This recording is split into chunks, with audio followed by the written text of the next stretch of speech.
হাঁটি হাঁটি পা পা করে আমরা চলে আসছি সাংস্কৃতিক যে তীর্থভূমি অমর একুশে গ্রন্থমেলা, সেই অমর একুশে গ্রন্থমেলায় আজ বইমেলার ২৪তম দিন এবং হাতে গুনে বলা চলে যে আর মাত্র 4 দিন রয়েছে। একেবারে শেষ বেলায় পরন্ত বিকেলে মানুষের ভিড় বাড়ছে, পাঠক দর্শনার্থীদেরও ভিড় বাড়ছে এবং ২৪তম দিনে এসে একটি তথ্য জানিয়ে রাখতে চাই, আজ কিন্তু বই প্রকাশ হয়েছে ৯৮টি এবং সব মিলিয়ে এই ২৪তম দিনে এসে সর্বমোট বই প্রকাশের সংখ্যা দাঁড়িয়েছে ২৫১২টি। এবং যেটি বলছিলাম যে একেবারে হাঁটি হাঁটি পা পা করে শেষ দিকে আমরা চলে এসেছি, আর মাত্র 4 দিন রয়েছে হাতে গুনলে।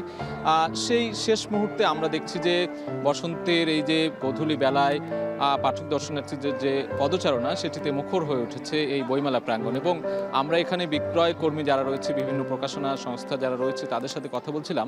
তারা যেটি বলছিলেন যে বইমেলা এবারে দর্শনার্থী যতটা এসেছে, যতটা ভিড় বেড়েছে, কিন্তু বিক্রয় কিন্তু সেই আশানুরূপ হয়নি বলে তারা আমাদেরকে জানিয়েছে এবং তারা এতে কিছুটা অসন্তুষ্ট প্রকাশ করেছে। তবে বাকি যে 4 দিন রয়েছে সেই 4 দিনে আশানুরূপ বিক্রি হবে বলেও তারা জানিয়েছে। এবং আজকে আমরা এই পরন্ত বিকেলে দেখছি যে একেবারে সব বয়সী মানুষ এসেছেন, তবে বই কেনার যে হার, সেই বই কেনার হারটি কিছুটা হলেও কম।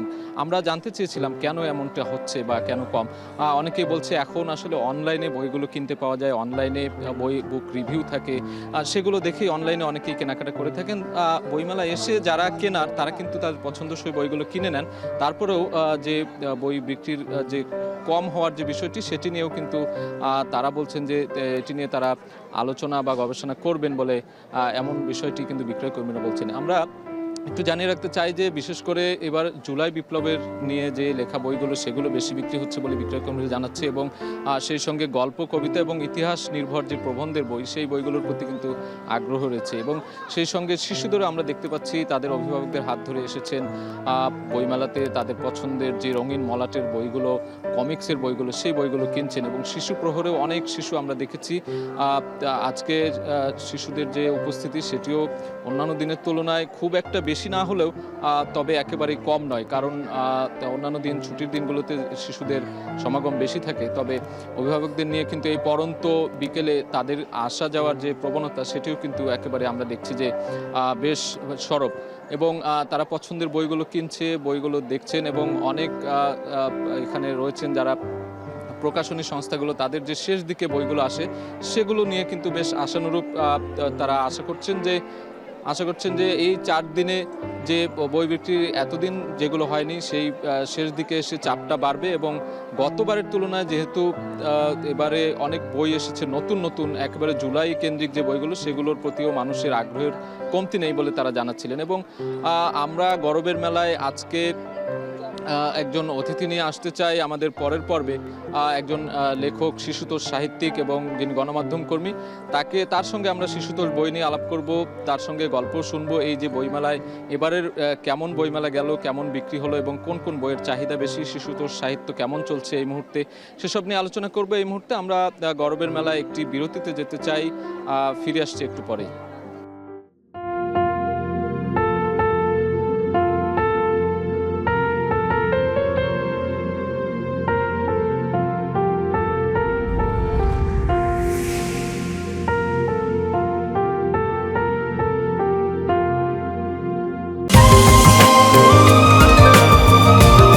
বদলের 20 বছরে বাংলালিংকে প্রতিদিন 20 মিনিটে কথা বললেই কল রেট 1 পয়সা প্রতি সেকেন্ড সারাদিন।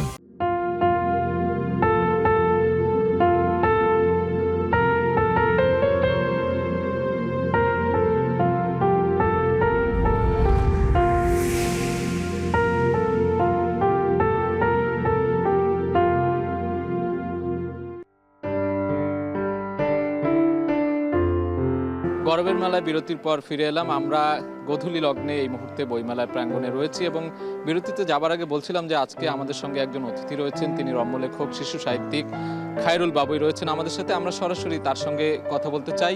আপনাকে স্বাগত খায়রুল বাবুই। আমরা কথা বলছিলাম, আপনি একজন গণমাধ্যম কর্মী, সেই সঙ্গে লেখক, লেখালেখি করেন মূলত শিশু সাহিত্য নিয়ে। শিশু সাহিত্যের জায়গাটায় এবারের বইমেলায় কেমন দেখছেন? কতগুলো শিশু সাহিত্য কতটা সমৃদ্ধ বা আপনার কতটি বই এসেছে, কি বলবেন? অনেক ধন্যবাদ। আসলে মেলায় নানা কারণে আসলে এবার খুব একটা আশা হয়নি আমার। আজকে নিয়ে আমার 3য় দিন মেলায় আসা। আসলে মেলা তো শেষের সপ্তাহে আমরা অতিক্রম করছি, আর 3 দিন আজকে বাদ দিলে 3 দিন মেলা আছে। যা দেখি সাধারণত আসলে এখন নানা কারণে দেশের সার্বিক পরিস্থিতি আসলে মাঝখান দিয়ে 2 দিন বৃষ্টি হলো, সব কিছু মিলিয়ে দর্শক উপস্থিতি বা ক্রেতা উপস্থিতি বেশ ভালোই দেখতে পাচ্ছি আজকে। আর যদি শিশু সাহিত্যের কথা বলি, আসলে এবার মেলায় বরাবরের মতোই আসলে আমাদের যদি 4-5 হাজার 6 হাজার বই আসে প্রতি বই মেলায়, তার মধ্যে 1/3 শিশুদের জন্য বই থাকে প্রতি বছরই, এবারও তার ব্যতিক্রম না। তো ভালো লাগছে আসলে শিশুদের বই প্রতি বছর আসুক আরও মেলায়, সেটাই আমরা চাই একজন লেখক হিসাবে, বা আমি শিশু সাহিত্যের চর্চা করি সেই হিসাবে যদি বলতে চাই। আসলে শিশুরাদেরকে যদি পাঠক হিসাবে তৈরি করতে পারে, সেক্ষেত্রে আসলে আস্তে আস্তে তারা বড়দের উপযোগী বই এবং সব ধরনের বই পাঠের উপযোগী তারা অভ্যাসটা গড়ে উঠবে।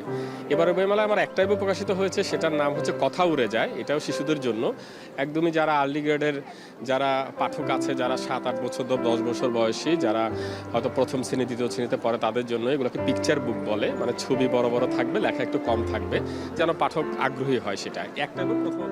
এই যে বলছিলেন শিশুদেরকে পাঠক উপযোগী করে তাদের জন্য বই আনতে হবে, সেই জায়গা থেকে মানের বিষয়টা যদি বলি, কেমন মান ধরে রাখা যাচ্ছে শিশুদের বইয়ের ক্ষেত্রে? আমরা দেখি যে রঙিন মলাটে অনেক ধরনের বই আসে, সেগুলো কি সবগুলোই মানসম্পন্ন নাকি মানহীন বইও রয়েছে? অভিযোগ কিন্তু এরকম পাওয়া যায় অনেক সময়। অভিযোগটা একদমই সত্যি, সেটা শুধু শিশুদের বইয়ের ক্ষেত্রে না, আসলে সব ধরনের বইয়ের ক্ষেত্রে।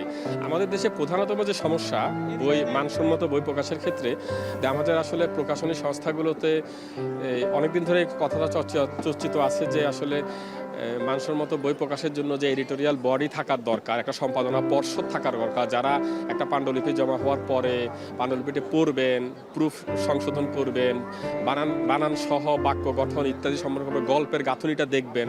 মানে একজন সম্পাদকের হাত ধরে যখন একটা পাণ্ডুলিপি প্রকাশ হবে, সেটা অবশ্যই মানসম্মত হবে। এটা হচ্ছে গিয়ে মূলত পাণ্ডুলিপিটার ক্ষেত্রে। আর একটা বই মানে তো শুধু পাণ্ডুলিপিটা না, এর বাইরে যদি শিশুদের কথা বলি, সেখানে অলঙ্করণের বিষয় থাকে, প্রচ্ছদের বিষয় থাকে, বই বাধাইয়ের বিষয় থাকে। আসলে সব কিছু মিলে আসলে অভিযোগটা চলে আসছে অনেক বছর ধরেই। অভিযোগটা পূর্ণাঙ্গভাবে সত্যি, এটা হয়তো উত্তরণের। এখন শিশুদের ক্ষেত্রে নানা রকম প্রকাশনী সংস্থাগুলো আলাদা করে একটা শাখা খুলছে শিশুদের জন্য শুধু। যেমন আমার যে বইটি এবারের মেলায় এসেছে প্রথমা প্রকাশনী থেকে, সেই প্রথমা প্রকাশনী এবারই প্রথমবার ছোটদের উপযোগী বই প্রকাশ করেছে 5টা।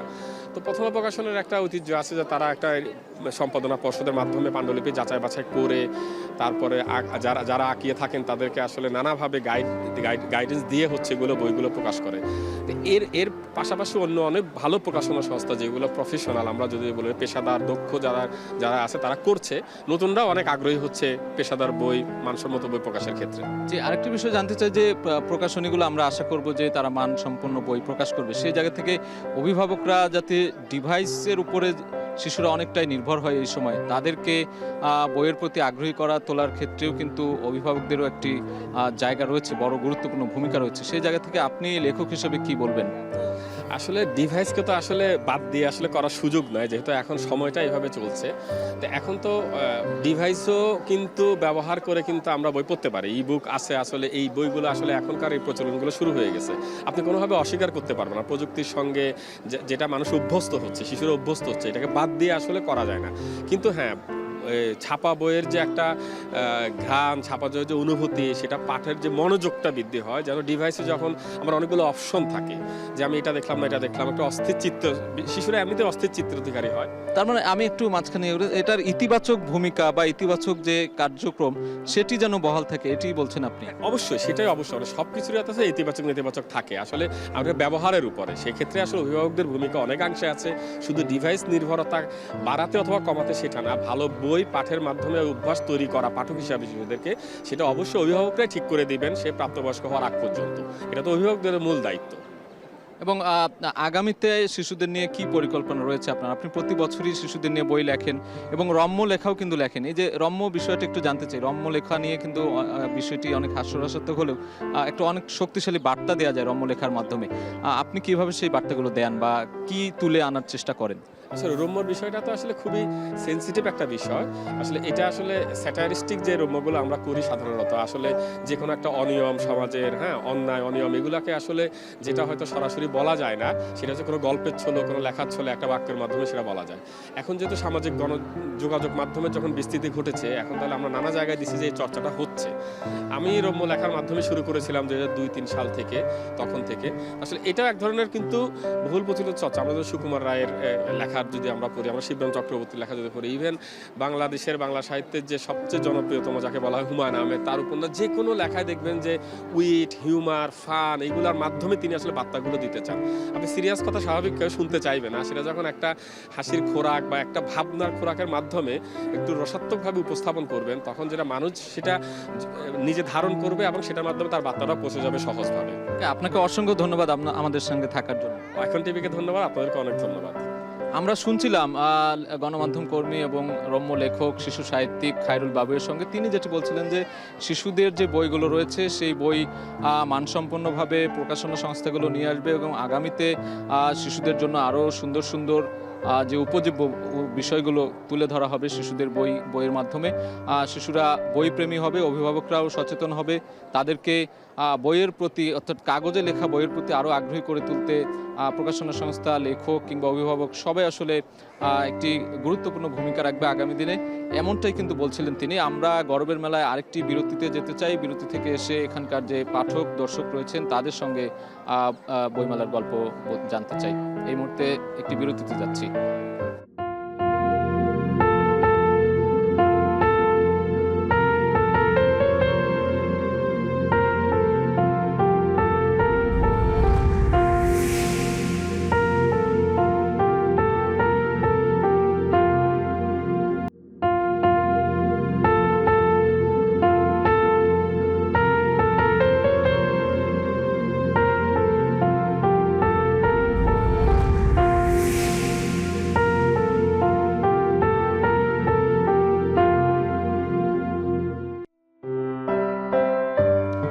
গরমের মেলায় ফিরে এলাম আরেকবার। আমরা বইমেলায় রয়েছি, বেলা বাড়ার সাথে সাথে এখানে কিন্তু পাঠক দর্শনার্থীদের ভিড় বাড়ছে এবং এই যে গোধূলি বেলায় এই মুহূর্তে আলো ঝলমলে বইমেলার স্টলগুলো, প্যাভিলিয়নগুলোতে আলো জ্বলে উঠেছে এবং সেই সাথে বেচা বিক্রির যে দৃশ্য সেই দৃশ্য আমরা দেখতে পাচ্ছি। যদিও বেচা বিক্রি নিয়ে অসন্তুষ্টি রয়েছে বিক্রেতাদের মধ্যে, তারপরেও বাকি যে কয়েকদিন রয়েছে তারা আশাবাদ ব্যক্ত করছিলেন যে বিক্রি বাড়বে। এবং এই মুহূর্তে আমরা কিছুক্ষণ আগে বিরতিতে যাওয়ার আগে কথা বলছিলাম একজন শিশু সাহিত্যিকের সঙ্গে, তিনি শিশুদের বই নিয়ে কথা বলছিলেন। আমরা এই মুহূর্তে বইমেলায় যে পাঠক দর্শনার্থী রয়েছে তাদের সাথে একটু কথা বলতে চাই। বিভিন্ন প্যাভিলিয়ন স্টলগুলোতে আমরা দেখতে পাচ্ছি ছোট ছোট শিশুরা এসেছেন, তাদের অভিভাবকরা এসেছেন, তরুণ পাঠকরা রয়েছেন। তেমনই আমরা এখানে একজন ক্ষুদে পাঠককে দেখতে পাচ্ছি। একটু তোমার সাথে কথা বলতে চাই। তোমার হাতে একটি বই দেখতে পাচ্ছি, ডাইভ ইনটু মাই ইমাজিনেশন। এটা কার বই? এটা আমার নিজের বই, আমি লিখেছি। আমার নাম রাফাল বারিদ ফোরকান, আমার বয়স 11, আমি সানমিম স্কুলে 4th শ্রেণীতে পড়ছি। আচ্ছা, আমরা সাধারণত দেখি শিশুরা বই কিনতে আসে, কিন্তু তুমি যে রাইটার, নিজেই বই লিখেছো, কেমন লাগছে তোমার এই বইমেলাতে? এই বইটি নিয়ে তোমার কি আশাবাদ? কেমন বিক্রি হয়েছে কিনা বা কোন প্রকাশনী থেকে? আমার এই বইটি আগামী প্রকাশনী থেকে এবং এটি আমার জন্য খুবই বিশেষ একটি দিন এবং বিশেষ বইমেলা, কারণ আমার বই বইমেলায় ছাপানো হয়েছে। আমার খুবই ভালো লাগছে। এই বইটি একটি ছোট ছোট গল্পের অনেকগুলো কালেকশন এবং আমাকে উৎসাহ করার জন্য আমার পুরো পরিবারের অনেক বড় অবদান আছে এবং আমার শিক্ষক ও শিক্ষিকাগণেরও অনেক বড় অবদান। অনেক ধন্যবাদ। আমরা সাধারণত দেখি ছোট ছোট শিশুরা বাবা মায়ের হাত ধরে বই কিনতে আসে, কিন্তু আমরা যে একজন খুদে রাইটারকে পেয়ে যাব, খুদে লেখককে পেয়ে যাব, এটি কল্পনাতীত ছিল। তার জন্য শুভকামনা। তার বইটি ভালো মতো বিক্রি হবে বাকি যে কয়েকদিন। আমরা আরেকজনের সাথে কথা বলতে চাই। এখানে একজন অভিভাবক রয়েছেন, আপনার সঙ্গেই তো সে এসেছে, কেমন লাগছে? আমার খুবই ভালো লাগছে। আমার এবারের বইমেলাটা আমার জন্য একটু স্পেশাল, কারণ আপনি একটু আগে যার ইন্টারভিউ নিলেন ও আমার নাতি। ওর বইটা এবারে মানে প্রকাশ পেয়েছে আগামী প্রকাশনীতে, যার জন্য এবারের বইমেলা আমার জন্য খুবই খুবই আনন্দের এবং আমার গর্বেরও। আমি খুব গর্ববোধ করছি আমার এই নাতির এই বইটা। আপনি প্রকাশনীগুলো ঘুরে ঘুরে দেখছেন বিভিন্ন, এখানে আপনার কোনো পছন্দের বই আছে কিনা বা আপনার উপযোগী? আমরা তরুণদের বই দেখি, ছোটদের বই দেখি, আপনার উপযোগী কোনো বই কিনেছেন কিনা এবার? হ্যাঁ, আমি কিনেছি, কারণ আমার আগে থেকেই তো আমার শরৎচন্দ্রের বইগুলো ভালো লাগতো, প্লাস বঙ্কিমচন্দ্রের বইগুলো ভালো লাগতো। কালকে আমি এসেছিলাম প্রথম, ওর বইটা যখন এসে হলো তখন আমি কিছু কিনেছি, আর তাছাড়া এখনও দেখছি যে আর কিছু কেনা যায় কিনা। অনেক ধন্যবাদ। আপনার সাথে একটু কথা বলতে চাই। আপনার ছেলে সন্তান বই লিখেছে, আমরা দেখি যে ছোটরা সাধারণত ছোট একটি বই কিনে দেয় মা বাবারা। আপনার কাছে কেমন মনে হয়, আপনি কতটা গর্বিত আপনার এই ছোট্ট ছেলে সন্তান বই লিখেছে এই বয়সে? আমাদের তো অবশ্যই খুবই ভালো লাগছে, এবং সত্যি কথা বলতে যেটা, যে একটা বই লিখতে গেলে তাকে আসলে অনেকগুলো বই পড়তে হয়। বই পড়লে যেটা হয়, বইয়ের অনেক ধরনের ধারণা হয়, প্লাস হচ্ছে গিয়ে আপনি দেখবেন ওর বইয়ের নামই হচ্ছে গিয়ে imagination, dive into my imagination. So ওর ইমাজিনারি ওয়ার্ল্ডটাও অনেক বড় হয়ে যায়। আমরা সবসময় চেষ্টা করি আমার ছেলেকে বই পড়ার জন্য এনকারেজ করতে। আর আজকালকার যুগে যেটা, যে ডিভাইস হয়ে গিয়েছে, কিন্তু ডিভাইসের জন্য না, আমরা চাই যে একদম হাতে ধরে তারা বইটা পড়ুক। অনেক ধন্যবাদ, অনেক ধন্যবাদ। আমরা দেখছিলাম এমন একটি পরিবার যার ছোট্ট যে সন্তান সে এবারে বই লিখেছে, খুদে যে রাইটার একটি ইংলিশ বই লিখেছে, তার সঙ্গে তার মা, তার নানি এসেছে, অভিভাবকরা এসেছে, এবং তারা যেটি বলছিলেন যে এই ছোট্ট বয়স থেকে বই পড়ার অভ্যেস বা বই লেখার যে অভ্যেস, সেই অভ্যেস কিন্তু শিশুদের যে মনস্তাত্ত্বিক বিকাশ বা মানসিক বিকাশে ইতিবাচক ভূমিকা রাখবে। আগামী দিনে শিশুরা বইয়ের প্রতি আরও যে চর্চা, সেই চর্চা তাদের বাড়বে, এমনটাই প্রত্যাশা করছিলেন। আমরা গরবের মেলা 24তম দিনে আজকে এখানেই শেষ করতে চাই। হাতে গোনা আর 3-4 দিন রয়েছে বইমেলায়। শেষ বেলায় এসে পাঠক দর্শনার্থীদের ভিড় বাড়বে, বিক্রি বাড়বে, বইয়ের প্রতি মানুষের আগ্রহ বাড়বে, এমন প্রত্যাশা রেখে আজ শেষ করছি। দেখা হবে আগামী পর্বে।